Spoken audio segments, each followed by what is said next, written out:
How's it going, you glorious gazobos, and welcome back to some more StarCraft 2 visual novel.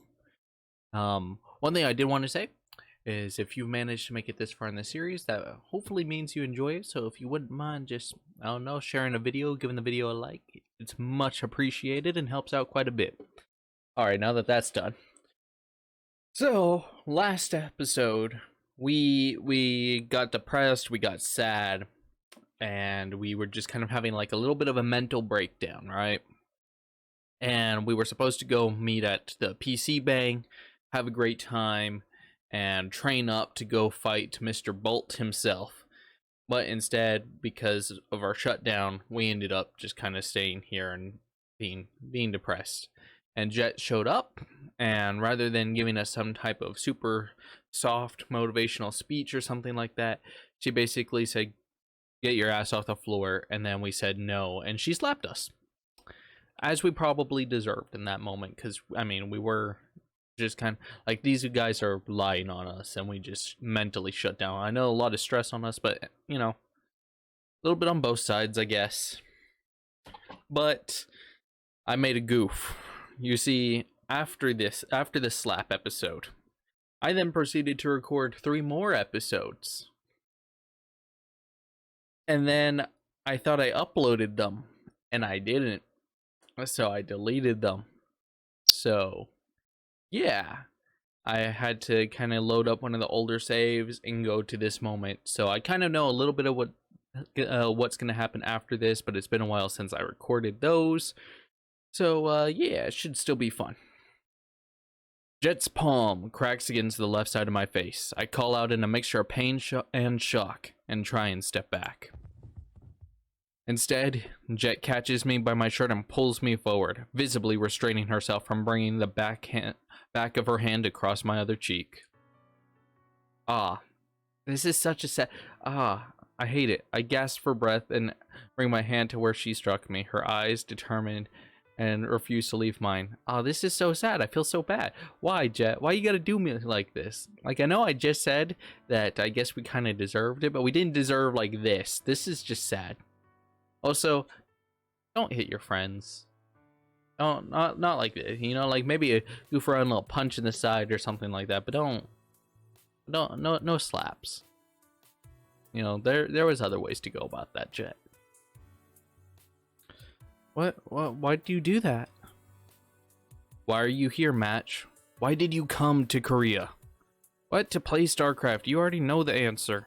No, you didn't. You have some natural talent for StarCraft, but you didn't come here to make use of it. What on earth is she talking about? I feel my voice harden in my throat when I argue back. You just hit me for nothing. I came to Korea because I wanted to play in the VCL because I want to be a champion. And yet you can't drag your sorry ass out of this bed to prep for a show match that an entire team is counting on you to win. Stop lying to yourself, or at least stop lying to me. I put a lot of trust in you, Match. I honestly hoped you'd prove that you have what it takes to make it. I didn't read that right, I'm sorry.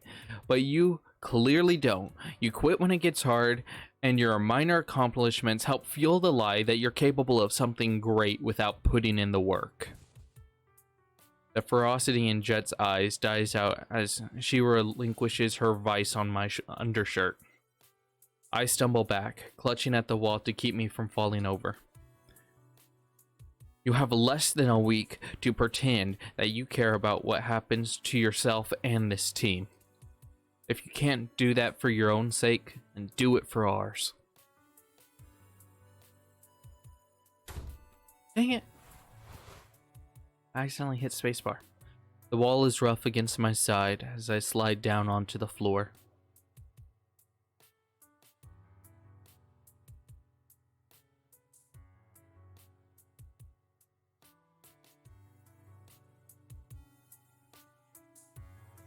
I'm not gonna lie, the first time I recorded this, because of how dramatic this cutscene transition was, I honestly thought it was gonna go into credits, and I was like, that's how it's gonna fucking end?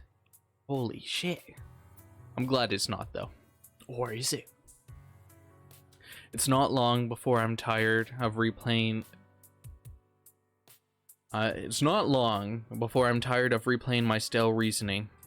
My apartment's view of Seoul, and I did find out it is Seoul. Or I think, yeah, I'm gonna say I'm right. Skyline offers a moment's relief. It makes the decision a little bit easier. One way or another, I'm not coming home. A look of disdain, the fake reassurances, it's all that's left for me once I step on that plane and admit that I'm a failure. If I can't swing a single match victory for 4 other people carrying me, what can I possibly hope to accomplish with the rest of my life? I let out a long breath. I'm tired. Even though I wouldn't mind falling asleep against this wall, I find myself rising to my feet. Is it narcissism or masochism? It would be so much easier for me just to accept that I was never cut out for this in the first place. I really can't quit, huh? This is such a joke.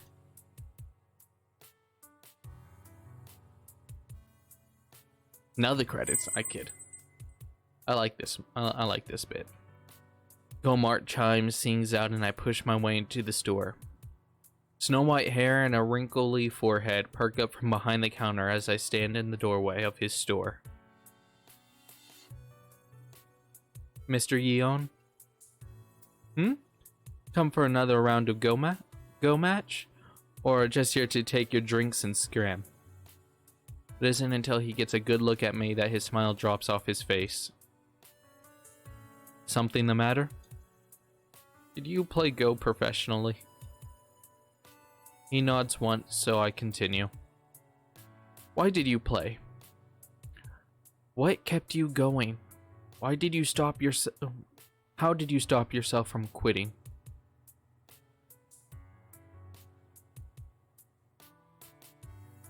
A little philosophical. Philosophical. That was a big word all of a sudden. Oh my gosh. A little philosophical, don't you think? Take a breath, Match. What's going on? At first I tried to explain as vaguely as I can. But Mr. Yeon nods along, allowing me to ramble uninterrupted. I find myself divulging more and more details. Sometimes you just gotta let it out, you know? Can't hold these things in. Alright. I stop only when it comes time to explain my encounter with Jet this afternoon, and the evenings spent sitting in my apartment. Alright, give me 1 second. You're right. I go to whatever lengths I can to avoid pain, and I've done it all my life. StarCraft is the only thing I've ever been decent at, and I can't even commit to it because I'm afraid to fail. But it's not just that. I can't quit either. My biggest fear is just admitting to myself that I'm not good enough. I want to believe that as long as I try, I'm not worthless. I ran away to South Korea with the stupid idea that I could make something of myself, like the world owed me or something, just for showing up. I'm just tired. I don't want to run anymore. Despite my ragged voice and slumped shoulders, Mr. Yeon finds himself a nonchalant smile. Then don't. It's much easier to walk. A slight chuckle escapes him. When it ends, he gestures past me to his store. Match. I'm closing in on 70, and I work at a convenience store at 2 in the morning. Some would call that a failure. But I don't regret the days I spent studying and competing in Go. If we live without pursuing our passions, what good is living at all? Prizes, fame, status, these things are achieved by few. But every competitor must play for the love of the game and the pride of a well-earned victory. Competition is a noble thing. It drives us to improve, innovate, and test the limits of who we are and what we can do. It took humans into space, where they found me and my reptilian brothers. So then we ate them and replaced them, and now we're hiding among you and waiting to eat you and take over. This is why I'm disguised as both Mr. Yeon and Riva. It doesn't say it there, it's just cut off by the edge of the screen, but trust me, it said that. You wouldn't seek a reason to keep at it, if you didn't already know there's value in that. I lean onto the counter that's separating us, the tension in my chest softening. I do, and you're right, but I can't stop worrying that it won't be worth it in the end, or that even if I try my best, I'll fail. You might not achieve everything you set out to, even if you work as hard as you can. No success worth chasing is ever guaranteed. But, do you want to spend the rest of your life wondering what you were capable of? My answer to that question was no. I glance away and work my hands through my hair. There's no way that I've come this far to give up now. When I straighten up, he beams a pleased smile at me. Now then, if I were you, I'd head home, get some rest. You've got a match to prepare for after all. I actually I actually really have come to like Mr. Yeon, even if he is a reptilian person whose face does slightly bother me. He's pretty cool. He's a cool guy. I find myself at an utter loss for words. Gratitude forms and falls apart between my lips, a handful of times before I can simply settle for a deep bow. Thank you, Mr. Yeon. You're welcome, Match. By the way, next time you come by for an old man's wisdom, you'll have to buy something first. For the first time today, I catch myself smiling. Okay, deal. Just then a customer pushes open the door to the store. Though there wasn't much else to say, now is probably the appropriate time to depart. As I turn to leave, Mr. Yeon lifts his fist at me. Work hard. I raise mine to match his. I will.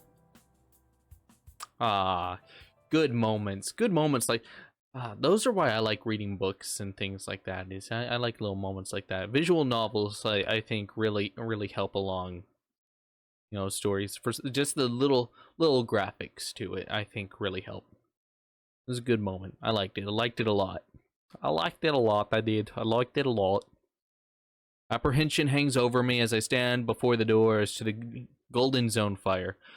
Waiting won't make this any easier. With a stride belaying my frantic heart rate, I make my way to a table seating the 4 teammates I neglected the day before.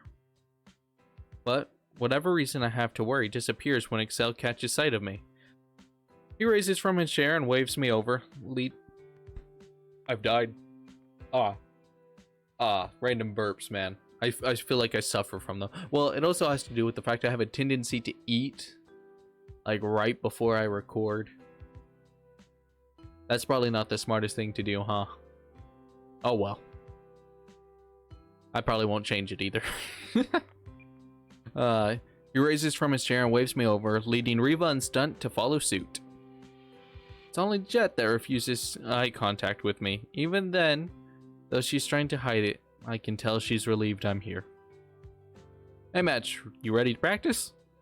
Yeah, I'm sorry about yesterday. It won't happen again. No sweat. Let's make the most of what time we got left, yeah? Yeah. Alright, Stunt, Match, go set up your PCs and get to work. Stunt jumps up from the table and steers himself to my side as we make our way to the setups. Me and Riva played 2v2s. While Jet was gone yesterday, I'm pretty sure we could make ranked number 1 on the ladder with enough time. No one takes 2v2 seriously, much less on ladder. Says you, but hey, good that you're already feeling better. If you puke, I'll know it's because my build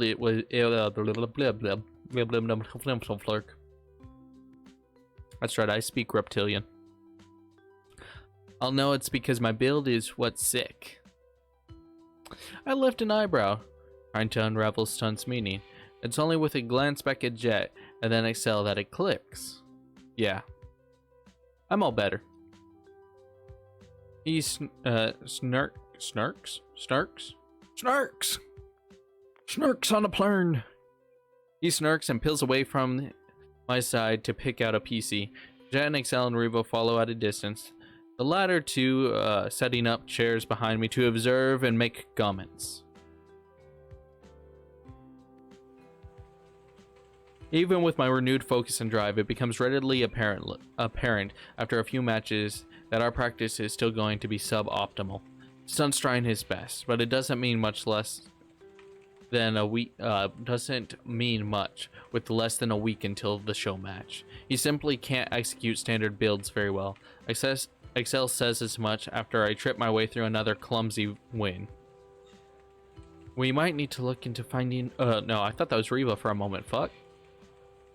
We might need to look into finding someone else for match to practice with, but there really isn't enough time. It may be more productive for her to face opponents on the ladder.